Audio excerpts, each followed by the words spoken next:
우리가 사는 이 세상에서 가장 아름다운 게 무엇일까 생각해 봅니다.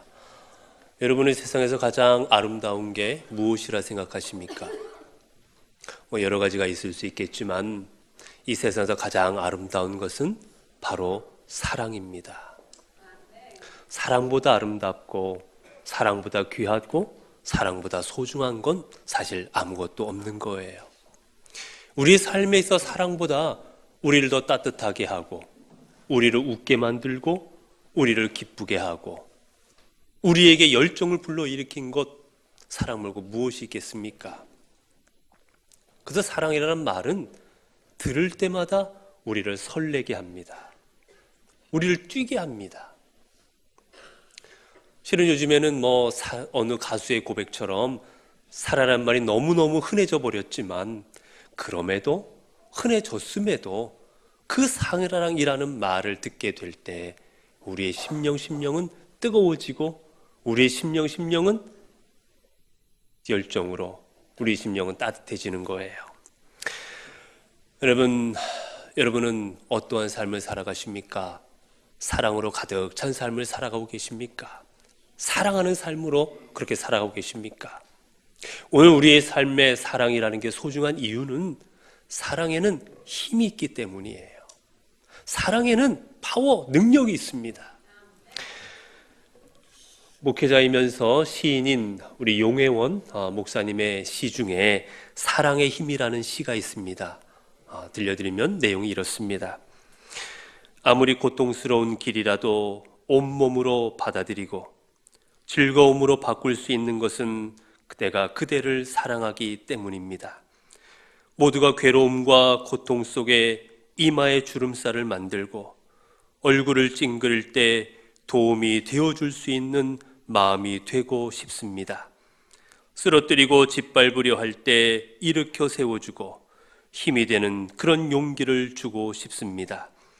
기뻐해야 할 때 기뻐하고 절망에 빠질 때에도 희망을 주고 나약해질 때 도리어 강해질 수 있는 것은 내가 그대를 사랑하기 때문입니다. 그 사랑의 힘으로 가치 있는 삶을 만들어 가고 싶습니다. 여러분, 그렇습니다. 사랑은 우리에게 도움이 되고 우리를 일으켜 세워주고 우리에게 빛이 되어주기도 하고 우리가 절망에 빠졌을 때 우리에게 희망을 주는 것, 그게 바로 사랑인 것입니다. 여러분, 사랑이 뭘까 생각해 봅니다. 사랑이라는 게 어떤 것일까? 어떻게 하는 게 과연 사랑한다라는 것일까? 여러분, 사랑한다라는 것은 먼저 생각하는 거예요. 사랑은 생각에서부터 출발하는 겁니다. 내 마음속에 무엇인가 자꾸 생각이 나고 내가 생각하지 않으려 해도 내가 기억하지 않으려 해도 내 마음속에도 자꾸 생각이 나는 것, 여러분, 그것은 사랑하기 때문이에요. 우리는 내가 사랑하는 것을 생각하게 되어 있습니다. 내가 자녀를 생각하면 내 머릿속에서 계속 자녀가 떠오르는 거예요. 내가 아내를 생각하면 아내가 자꾸 생각이 나는 겁니다. 내가 돈을 좋아하면 자꾸 돈이 떠오르는 거예요. 먹을 것을 좋아하면 매번 먹을 것 생각만 나는 거예요. 여러분, 혹시 좀 돌아보세요. 내 머릿속에는 어떠한 생각들이 떠오르나, 누가 생각이 나고 무엇이 떠오르나, 그게 바로 여러분이 사랑하는 겁니다. 그리고 여러분, 사랑한다라는 것은 두 번째는 듣는 거예요. 사랑하면 듣게 되어 있습니다. 사랑할수록 이야기를 나누면서 그 사람이 나에 대해 어떻게 이야기하는지, 그 사람이 무엇을 말하고 있는지, 어떠한 소리를 냈는지 자꾸 듣게 되는 거예요. 그 사랑할수록 많은 대화를 나누지 않습니까? 내가 사랑한다 하면서 상대방과 대화하지 않는다면, 내가 사랑한다 하면서 상대방이 나에게 말해주는 그 말소리가 내 귀에 들어오지 않는다면 여러분, 사랑하지 않는 거예요. 우리 남자들이 주로 그러지요. 아내가 이야기할 때 딴 생각도 많이 하고 TV 보면서 대화 듣고. 여러분, 우리는 잘 들을 때 그게 사랑하는 겁니다. 그리고 사랑이라는 것은요, 여러분, 고백하는 거예요. 여러분, 사랑은 고백입니다. 내가 당신을 사랑합니다. 사랑한다 하면서 고백하지 않고 있다면, 그리고 내가 사랑하면서도 말하지 않고 내가 사랑하잖아, 이것을 알아줘 라고 생각하고 있다면 여러분, 그것은 이기적인 겁니다. 사랑은 표현하는 거예요. 내가 누군가를 사랑하거나 아니면 어떤 대상을 사랑할 때 그 대상을 향해서 내 마음을 우리는 언어로 표현할 줄 알아야 되는 겁니다. 그리고 사랑한다라는 건 여러분, 행하는 거예요. 실천하는 겁니다. 내가 사랑하는 만큼 그만큼 실천하는 거예요. 여러분, 내가 사랑한다 하면서 그 사람에게 아무것도 해주는 게 없다면 여러분, 그것은 사랑하는 게 아닙니다. 사랑한다면 때로는 손도 잡아주게 되는 것이고, 사랑한다면 그 사람을 일으켜 세워주기도 하는 것이고, 그 사람을 안아주기도 하는 것이고, 때로는 선물을 사주기도 하는 것이고, 사랑하는 만큼 내 행동으로 표현하는 거예요. 그게 진정한 사랑입니다. 그리고 사랑은 가까이 하는 거예요. 여러분, 남녀가 왜 사랑하면 결혼을 합니까? 떨어지기 싫어서예요. 각자 헤어지기 싫어서 같이 있고 싶어서 결혼하는 거잖아요. 사랑할수록 함께 하는 겁니다. 가까이 하는 거예요. 사랑한다 하면서 멀리 떨어져 지내려 한다면 여러분, 그것은 온전한 사랑이 아닌 겁니다. 그리고 사랑은 아까워하지 않는 거예요. 여러분, 내가 자녀를 사랑한다면 자녀에게 무엇인가를 줄 때 그것이 아깝습니까? 내가 먹고 있는 것, 내가 소중히 여기는 것, 내가 귀히 여기는 것을 그 자녀가 가져갔다고 해서 여러분, 그게 아깝습니까? 사랑은 아까워하지 않는 거예요. 내 것을 다 내어주는 것, 그게 진정한 사랑인 겁니다. 이것만은 안 된다고 하는 것, 그것 또한 진정한 사랑은 아닌 거예요. 여러분, 이런 사랑의 삶을 살아가고 계십니까? 이런 사랑의 삶으로 여러분의 하루하루를 채워가고 계십니까? 여호수아가 이제 자신의 삶이 얼마 남지 않았음을 깨달았을 때 그는 자신의 사랑하는 백성들을 불러 모으고 그들에게 이야기를 합니다. 너희를 여기까지 인도하신 분이 누구이셨는지, 그리고 그 하나님께서 너희를 위하여 얼마나 놀라운 일들을 행하셨는지 먼저 그것을 기억해라. 그리고 그것을 기억했다면 첫 번째로 너희들은 하나님의 말씀을 듣고 행하라 라고 그들에게 권면해 줍니다. 하나님의 말씀을 듣고 행하는 삶, 그 삶이 곧 하나님께서 하나님 앞에 순종하는 삶이고 하나님을 영화롭게 하는 삶이고, 그 삶이 하나님을 섬기는 삶이니 하나님의 말씀을 듣고 행하라고 그들에게 권면을 하지요. 그리고 두 번째는 그들에게 권면을 합니다. 너희는 이방 신상을 섬기지 말고 오직 여호와 하나님 한 분만을 너희들은 섬겨라. 이방 신상을 섬기는 건 파멸로 가는 길이니 오직 하나님만 섬기라고 간절하게 그들에게 권면해 줍니다. 그리고 오늘 본문의 세 번째, 오늘 이 본문에 이들에게 권면한 이 권면은 앞에 모든 권면의 결론적인 말씀이에요. 여호수아는 그들에게 이야기합니다. 11절을 보면 그러므로 스스로 조심하여 너희의 하나님 여호와를 사랑하라. 여러분, 여호수아가 간절한 마음으로 자신의 사랑하는 백성들에게 마지막으로 권면하고 있는 건 다른 것이 아니라 하나님을 사랑하라는 겁니다. 너희가 이방 신상을 섬기면 안 되는 이유도, 너희가 하나님 말씀을 듣고 행해야 되는 이유도 바로 하나님을 사랑해야 되기 때문인 거예요. 하나님을 사랑하는 사람은 하나님만 섬겨야 되는 것이고, 하나님을 사랑하는 사람의 말씀을 듣고 행해야 되기에 너희들은 무엇보다 하나님을 사랑하라, 그들에게 간곡한 마음으로 그들에게 부탁하고 있는 것입니다. 여러분, 왜 우리는 하나님을 사랑해야만 합니까? 왜 이스라엘 향하여 여호수아는 그들에게 너희가 무엇보다 하나님을 사랑하라고 이렇게 권면하고 있습니까? 이유는 바로 하나님이 먼저 그들을 사랑해 주셨기 때문이에요. 하나님이 이스라엘 백성들을 늘 하나님을 배반하고 늘 하나님을 떠나고 늘 하나님을 원망하고 불평했던 그들이었지만, 그럼에도 불구하고 그들을 사랑해 주셨기에 그 사랑을 받은 이스라엘 너희들 또한 하나님을 사랑해야 된다라고 그렇게 말하고 있는 겁니다. 여러분, 진정한 사랑은, 혼자 하는 사랑은 진정한 사랑이 아니에요. 사랑은 함께 하는 겁니다. 세상에 가장 아픈 사랑이 무슨 사랑입니까? 짝사랑이에요. 나는 좋아하는데, 나는 사랑을 베푸는데 저쪽에서 나를 사랑하지 않는다면 그보다 아픈 사랑은 없습니다. 여러분, 우리가 하나님을 아픈 사랑을 하게 만들어 드려야 되겠습니까? 그렇기에 여호수아는 자신의 모든 것을 내어놓기까지, 자신이 가장 사랑하는 독생자 예수 그리스도를 너희를 위하여 주시기까지,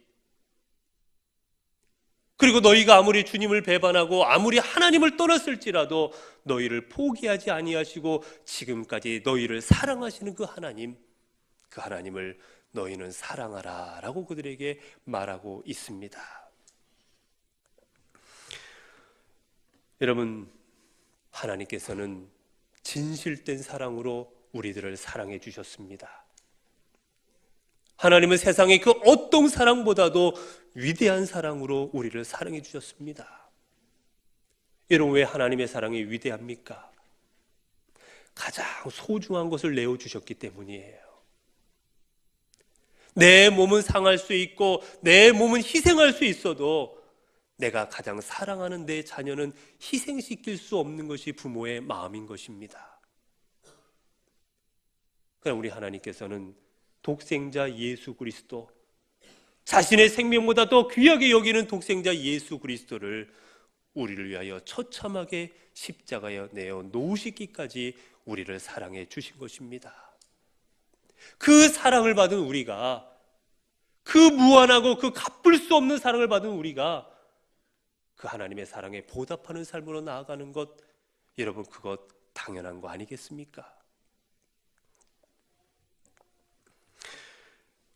성경에 보면 호세아에게 하나님께서 명령하십니다. 너희는 길거리에 나가서 길거리에 창녀가 되어 있는 고멜이라는 여자를 취하여 너희가 아내로 삼아라.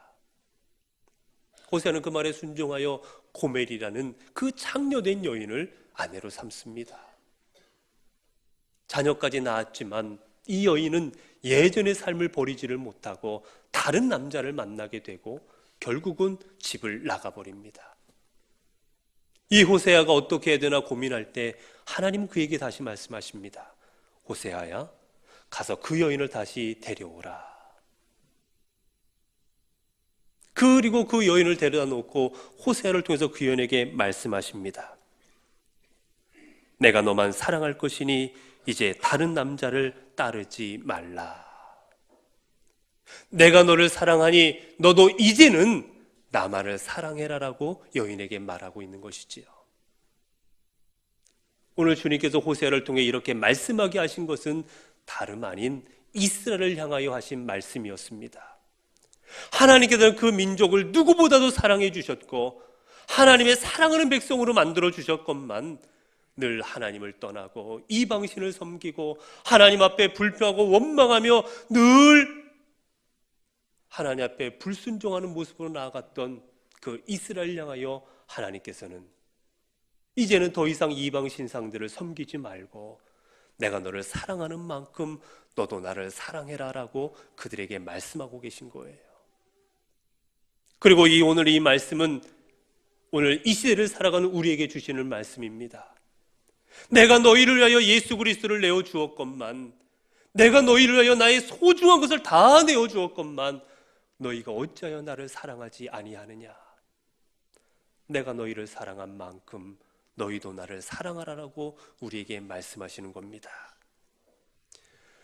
여러분, 그러면 주님을 사랑한다라는 것, 그게 어떻게 하는 무엇이겠습니까?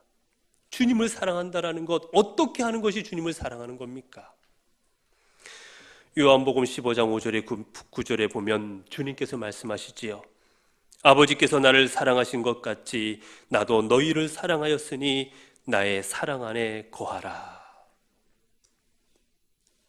내가 너희를 사랑하였으니 너희도 나의 사랑 안에 거하라. 내 안에 거하라. 이게 주님의 말씀입니다. 여러분, 우리가 주님을 사랑하기 원한다면, 내가 주님을 사랑하는 삶을 살아가고자 결심했다면 다른 게 아닙니다. 내가 주님 안에 거하는 삶, 그게 바로 주님의 사랑, 주님을 사랑하는 삶입니다. 여러분, 우리가 부모를 사랑한다라는 것, 여러분, 그게 뭐겠습니까? 부모의 사랑 안에 우리가 거하는 거예요. 함께 부모님과 살아가고, 함께 부모님과 식사하고, 함께 부모님의 말씀을 듣고, 함께 여행도 가고, 함께 즐거워하고, 함께 생활을 나누는 것, 삶을 나누는 것, 그게 부모를 사랑하는 거 아니겠어요? 오늘 우리가 하나님을 사랑한다는 것도 다른 게 아닙니다. 우리가 주님 안에 거함으로 말미암아 주님과 함께하는 겁니다. 주님이 나를 사랑하신 그 사랑 안에 내가 담겨져서 생활하는 거예요. 내가 주님 안에 거한다라는 것은 다르게 표현하면, 여러분, 주님이 내 안에 거하시는 겁니다. 요한복음 15장 4절을 보면 주님 말씀하십니다. 내 안에 거하라, 나도 너희 안에 거하리라. 우리가 주님 안에 거하는 삶으로 나아갈 때 주님 또한 우리 안에 거하여 주십니다. 여러분, 주님이 내 안에 거하실 때 어떻게 됩니까? 주님이 내 안에 충만하게 되는 거예요. 내 안을 채워주시는 겁니다. 하나님의 사랑으로, 하나님의 은혜로, 하나님의 말씀으로 우리를 채워주실 때 우리의 생각도 주님이 생각하는 것처럼 생각하게 될 것이고, 내 마음은 주님의 마음이 될 것이고, 내 입술의 말도 주님의 말이 될 것이고, 내 손도 주님의 손이 되고 마는 것입니다. 주님이 내 안에 임재하실 때 내 안은 주님으로 채워집니다. 그게 바로 주님을 사랑하는 삶이에요. 앤드류 모레일이라는 목사님이 계십니다. 이 목사님의 책 부활의 주와 함께하라 라는 책이 있어요. 이 책에 보면 이제 목사님이 일화가 하나 소개되어 있습니다. 이 목사님 하루는 이렇게 사역을 감당하시고자 있는데 마음속에 하나님의 음성이 들려옵니다. 모레이야, 앤드류야, 너에게 있어서 나는 어떠한 존재이니? 라는 그런 물음이 마음속에 떠오르는 거예요. 이 목사님은 이제 고백을 합니다. 하나님은 나의 가장 첫 번째가 되시는 분입니다. 나의 모든 것의 첫 번째가 되시는 분이 하나님 당신이십니다라고 자신 있게 주님 앞에 대답했어요. 여러분, 얼마나 귀한 대답입니까? 내 인생의 무엇보다 첫 번째가 되신다는데 얼마나 귀한 대답이에요. 그런데 하나님이 기뻐하지를 않으시더랍니다. 그 대답을 들은 주님이 마음이 흡족해하지를 않으시더라는 거예요. 아니, 왜 하나님이 내가 한 대답에 흡족해하지 않으실까? 뭐가 잘못되었을까? 목사님이 다시 간절하게 기도했어요. 하나님, 내가 하나님 앞에 드린 이 대답이 무엇이 잘못되었습니까? 내가 어떻게 대답하는 게 옳습니까? 라고 그렇게 기도하는 중에 깨달음이 왔어요.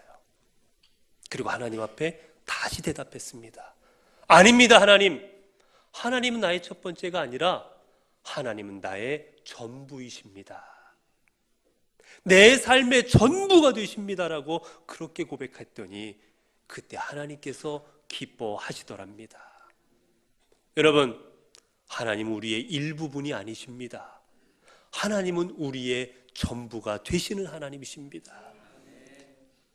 내 첫 번째는 주님이고 두 번째, 세 번째는 다른 것이 아니라 내 삶의 온전히 전부가 주님이 될 때 그 하나님이 나를 기뻐하시는 거예요. 여러분, 내가 누군가를 사랑한다 할 때는 내 마음을 다 대상에게 주는 겁니다. 내가 자녀를 사랑한다는 거는요, 내 일부분을 주는 게 아니에요. 내 삶 전체를 자녀에게 주는 겁니다. 내가 아내를 사랑한다 하면 내 삶의 일부를 아내에게 주는 게 아니라, 내 마음의 일부를 주는 게 아니라 내 마음의 전부를 아내에게 바치는 거예요. 그렇게 우리가 주님을 사랑한다 하면 우리의 일부가 아닌 내 전체의 삶을, 내 온 마음을 다 하나님 앞에 드리는 것, 이게 바로 하나님을 사랑하는 삶입니다.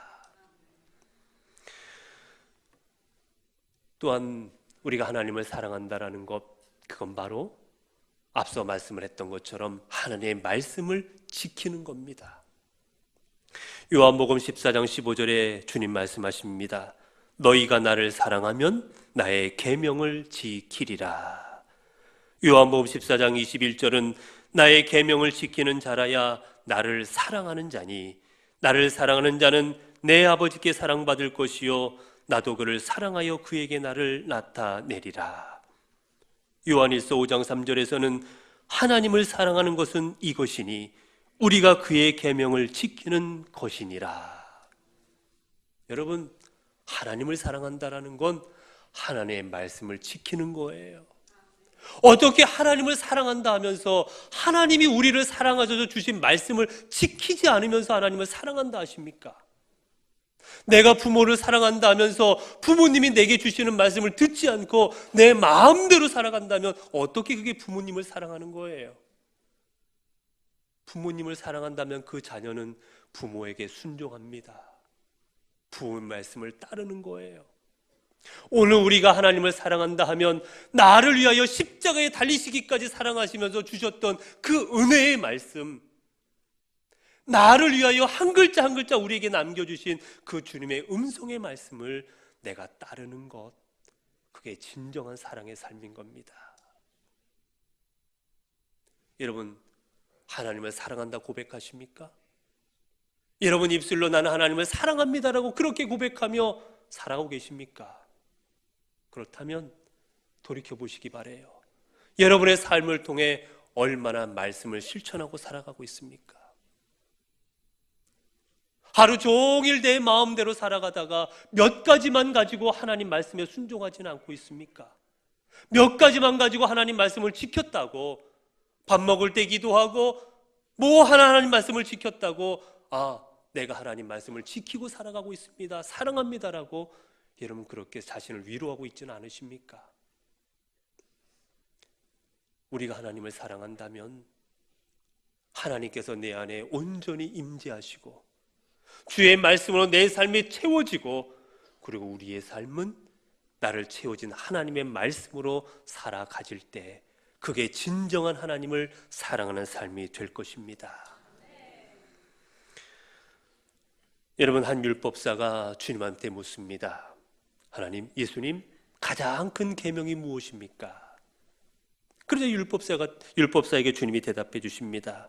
예수께서 이르시되 내 마음을 다하고 목숨을 다하고 뜻을 다하여 주 너희 하나님을 사랑하라. 여러분, 하나님을 사랑하는 것은 내 마음을 다하고 내 목숨을 다하고 내 뜻을 다하여 사랑하는 겁니다. 오늘 본문에도 주님께서 여호수아를 통해 말씀하시죠. 너희는 스스로 조심하여 너희 하나님을 사랑하라. 이 말도 마찬가지인 겁니다. 너희가 스스로 진실된 마음으로, 온전한 마음으로, 자발적인 마음으로 내가 할 수 있는 모든 것을 다하여 내 하나님을 사랑해라. 오늘 하나님은 여러분, 우리가 형식적으로 사랑하거나 내가 의지적으로 사랑하거나 머리로만 사랑하거나 그런 사랑을 원치 아니하십니다. 내가 할 수 있는 모든 것을 동원하여 내 마음, 내 뜻, 내 정성, 내 힘, 내 목숨까지도 다하여 하나님을 사랑하는 그 삶을 살아가기를 우리에게 원하고 계십니다. 사랑하는 성도 여러분, 우리가 대림절 두 번째 주일을 맞이하고 있습니다. 대림절 두 번째 주일을 맞이하여 여러분, 주님을 사랑하는 삶으로 주님 앞에 나아가시기 바랍니다. 여러분, 우리가 아무리 촛불 2개를 켜놓고 이곳에 대림절 예배를 드린다 할지라도 우리의 마음이 다른 데 가 있다면, 내 마음이 온전히 하나님을 사랑하는 마음으로 주님 앞에 나아가지 않고 있다면, 내 생각이 하루 종일 다른 것으로 가득 차 있다면, 내가 하루 종일 다른 것을 가까이 하는 삶을 살아가고 있다면, 내가 하나님의 말씀을 지키는 것이 아니라 다른 것을 더 지키는 삶을 살아가고 있다면, 여러분, 우리가 하나님을 사랑합니다 고백하는 삶이 되고 있지 않다면 우리는 결코 하나님을 사랑하는 삶이 아니고, 우리에게서 대림절은 그저 달력에 적혀 있는 그저 빨간 날 하는 날짜밖에 되지 않을 것입니다. 이 대림절 2번째 주간, 온전히 하나님을 사랑하는 마음으로, 온전히 여러분의 자신을 하나님 앞에 바침으로 말미암아 하나님의 빛이 되시고 그 하나님의 빛이 여러분을 변화시키시는 그런 아름다운 삶으로 나아가시는 여러분이 되시기를 바랍니다.